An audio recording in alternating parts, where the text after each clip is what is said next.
Tigas ang katawan. Sige mo sa itang ganda.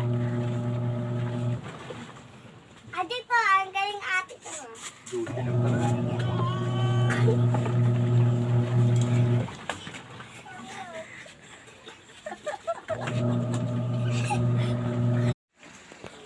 Mga baguhan lamang ang mga mahilig mag-follow back and rest back.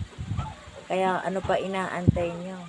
Mag-iwan ng bakas sa baba at babalikan ko kayo.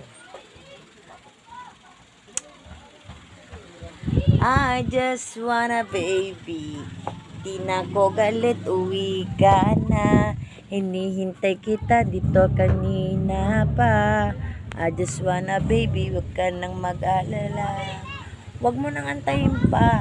Dito ka na sa baba, sa mga baguhan.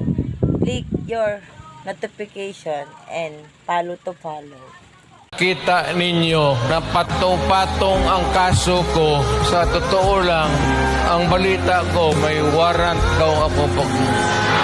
Matagal na akong hinahabol ng mga putang ina. Ano man ang kasalanan ko, na ginawa ko man ang lahat sa panahon ko para may konting katahimikan at mapayapa ang buhay ng Pilipino.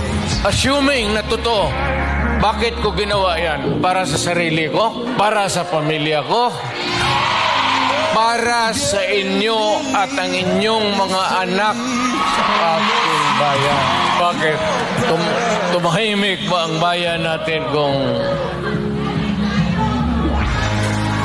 Pilipinos? Hold up dito, hold up.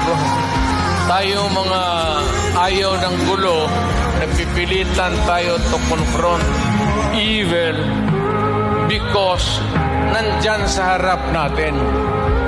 Sino ba naman gustong pumatay? Putang inang yan.